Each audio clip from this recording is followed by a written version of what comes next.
Hello everyone, my name is Alice. 4 years ago, my family was grieving. It was a huge loss. I lost my brother and my parents lost their son. It was a tragic death, and for a long time, we couldn't recover from the shock, and we still grieve for him. Today, my story isn't exactly about that, but you needed to know this to understand everything else. My brother's name was Tim. You wouldn't be able to find anyone braver and more fun than him. He was the embodiment of kindness and care. Timmy was so fun to be around, and he was also very handsome and did sports. He loved baseball most of all. As it usually happens, his academic performance in school wasn't great, but everyone loved him anyway, just because he was being himself. As for our family, we also loved him, but I was the one who loved him the most. He and I had a special connection that neither our parents, friends, or anyone else could understand. I remember one time, when we were little, my mom brought home a huge, beautiful cake. When I saw it, I immediately wanted to take a bite, but before I got closer, my mother stopped me. "This is not for us, but for someone else. I'll give it to my colleague for his birthday in a couple of hours, so please don't touch it," my mom asked. "But how could you resist such a delicious-looking cake?" Well, in short, I wanted to bite off a piece. I thought no one would notice. The cake was on the edge of the table. I was on my tippy toes, and as soon as I took a bite, I lost my balance and the cake fell on the floor. It fell hard and got smashed into a million pieces. My whole life flashed before my eyes. I turned pale and then I almost vomited from my anxiety.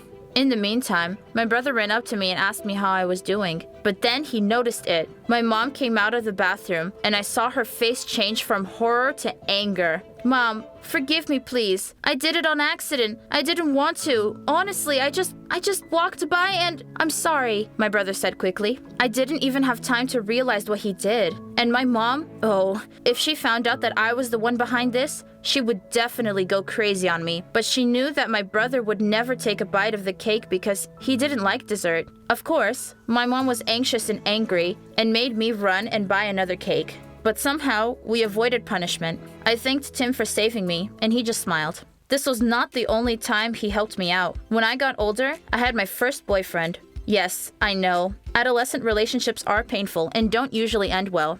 And my first boyfriend was no exception. I remember how we had a big fight and we were far away on a day trip with some friends. He left me alone in the middle of a field, thinking that I would run after the car and beg him to stop. But I didn't want to, no matter how scared I felt. The only person that came to mind to help me was my brother.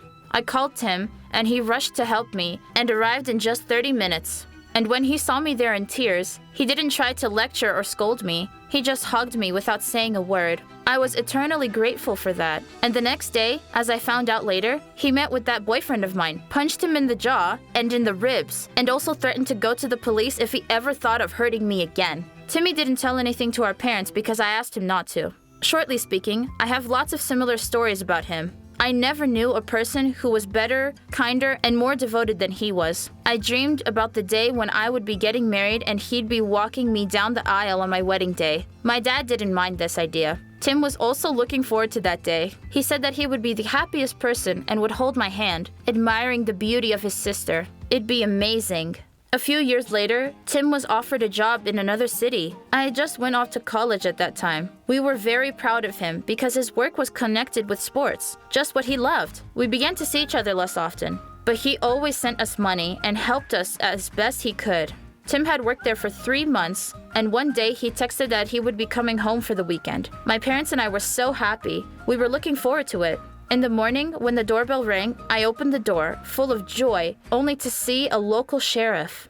He brought us the terrible news that my brother was gone. He died in a car accident on the way home. We didn't have time to see him. It is difficult to describe how hard it was for all of us, but I also felt like I was suffering the most. I couldn't believe it. How was I supposed to live without him? What was going to happen? Who would walk me down the aisle? These kinds of thoughts haunted my mind. The years passed, but it didn't get any easier. The only thing that was more or less distracting was my new relationship. I met a guy with a similar personality to that of my brother's, so I felt a little less anxious with him. As for my parents, they'd occupied themselves with things to distract them. Oh yes, I didn't tell you. My dad is a computer genius. He develops apps for phones and other devices. After Tim's death, he got kind of lost in his work. I understood that this made it easier for him to live through the tragedy and didn't bother him. My father worked very hard, and my mother and I never disturbed him. Over time, the feeling of pain dulled. We knew it was time to move on, and so I tried my best to finish college and finally graduate. And yes, at the same time, I was seeing the guy I'd mentioned earlier. Several years passed, but I still remember Timmy. He still held a huge place in my heart. And then, I was proposed to. You can't even imagine how much I cried then. Not only because I was getting married, but also because I remembered who was supposed to walk me down the aisle. When the long-awaited day came, I stood there in a white dress, with a bouquet of flowers in my hand, and felt mixed feelings. My father came out, carrying some kind of glasses. You could see that they looked like a proper tech device. Dad took my hands and asked me to put them on. I laughed. I said that now was not the time to experiment, but my dad insisted. I laughed and put on the glasses, and when I opened my eyes and looked at my father, I saw my brother Tim before me. He was in a suit, smiling at me and looking straight into my eyes. I couldn't believe it. I took off my glasses and put them on again. My dad said that he had been working on this project all these years because he wanted to make my dream come true. So now, my dad was walking me down the aisle, and in my glasses, I had my brother next to me. I wouldn't be able to explain exactly what I was feeling at that moment. I stood in front of Tim, tears flowing down my face. I hugged his face with my hands. He looked so alive, like a projection. "Alice, just promise me not to mess with the cake tonight," I heard him say in my mind. I cried even more, hugged Tim, and said, "I miss you so much, brother." I felt him tremble, but it was my father who was trembling. He was crying with me. I was so grateful to him for making my dream come true. Tim accompanied me to the altar, kissed my forehead, and my dream came true. That's all I could ever wish for. It was only after the wedding that I understood what my father had been doing all these years and why he worked so hard. I was very touched because I missed my brother so much. My father let me have the glasses, and I could talk to Timmy in my thought and see him as if in real life. I think there is simply no better invention than this. Would you like to talk to people who are no longer in this world? Do you think this is good or bad? As for me, I believe that there is no right answer. It depends on how you feel when you lose someone. And if communicating with them in this way makes us happy, then why not? If you liked the video, then please give it a thumbs up and leave a comment down below. And don't forget to subscribe. Hello everyone, my name is David. I have a story to tell you, but I'll say this right away. The story is quite scary, but don't take everything to heart. This can hardly happen in everyday life, but not in my family. Everything is different with me. Well, I won't keep you waiting. Let me get down to business right away. There are 4 of us in the family: Dad, Mom, my older sister, Veronica, and me. Veronica left a few years ago for another state because she got married. She comes to visit extremely rarely. And a couple of months ago, she surprised us with great news. She was soon going to be a mother. My mom was very happy about the news because she dreamed of becoming a grandmother. By the way, yes, our parents are quite young. They're a little over 50, but they look even younger. And all this, according to my mom, is thanks to proper nutrition and sports. You will never find fried food or a lot of flavor or alcohol in our house. My parents are obsessed with healthy food and drinking water. Technically, my sister and I have also been used to this form of childhood, but sometimes I still allow myself fast food. Yes, I do like junk food. Well, what am I even talking about? Oh yes, and so, our mother was an active person. She was everywhere at once and liked to participate in public affairs, loaded herself with worries of other people, and still managed to do her chores.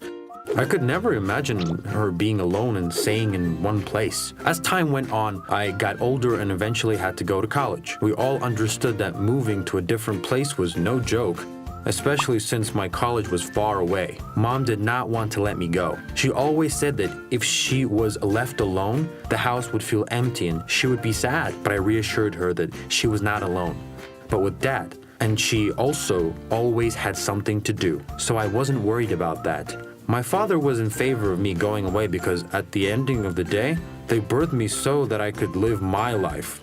I quickly packed my things, kissed my parents, and got into the car. The road almost took a whole day. As soon as I arrived to another state with my friends, I was full of excitement. I could not wait to get a taste of my new adult life. Even though I was still anxious, I was extra happy with the fact that there were no parents nearby, which meant that I was finally leaving the family nest for good. Almost all other students were in the same position, and this brought us closer. I was lucky to have my childhood friend with me. His name was Ted. We were going went to do the same major and even began to live together in dorms. To be honest, everything turned out to be more difficult than we had imagined. Turns out that studying in college is not all like high school. The academic pressure is bigger, and if you not want to be expelled or have your scholarship be taken away, you have to study hard. Little by little, we tried to devote more time to study. We made this a priority. When I called home, I would hear my mom cry, and I understood that she was bored, and I also missed her. But still, I believed that we all should get used to living like this. My father was at work almost all the time, and 6 months later, my mom's company was closed, and she decided to be an at-home mom. Because of her age, few places dared to hire her, and she decided that it was time for a rest and finally take up gardening, which she had long wanted to do. My sister and I did not call each other. I did not want to meddle in her affairs, and she wasn't particularly interested in me. I knew that she now had her own family. So a whole year passed. Because of the frantic schedule, I've never went home. Missed all the holidays, Christmas, and even my mom's and dad's birthdays. At first, I called regularly, messaged, and sometimes even video called. But then my calls became less frequent because I decided to take a part-time job at a local cafe. Ted and I decided to rent a small apartment not far from the school and split the rent. Our dorms were fine, but your own apartment, although rented, was still better. We both got jobs, worked in a cafe, and he washed cars. And it so happened that we spent mornings until lunchtime at school, and then were at work from the evening and late at night. I didn't get enough sleep. I was slacking a bit at school, but still submitted everything and passed all the exams. Sometimes I wanted to give up everything, but I did not forget that comfort requires investment. So I always pulled myself together and went to work. Almost a year passed in this way. I had lost count of how many times my mom called me, and I had to miss her calls. It was impossible to use the phone either at school or work, so I was inaccessible to almost anyone, not only to my mother. When the break began again, I devoted myself completely to work and doubled my paycheck. And then I got a girlfriend, and I also had to spend time with her. In short, I had not seen my parents for almost 2 years. My sister gave birth a while ago, and I found out about it accidentally. In all this time, we didn't even call once. She also did not come to visit the parents. One day, while we were at the movies with Jill, my girlfriend, I saw that my dad was calling me. I made a grumpy face and damn it, at the wrong time again. I didn't pick up the phone, and then I got a message. Son, call me back urgently. Your mother is... The message stopped abruptly, and at that moment, I heard my heart pounding in my temples. I ran out of the hall and began to call Dad. He picked up and was silent for a long time. And then he said that Mom was gone.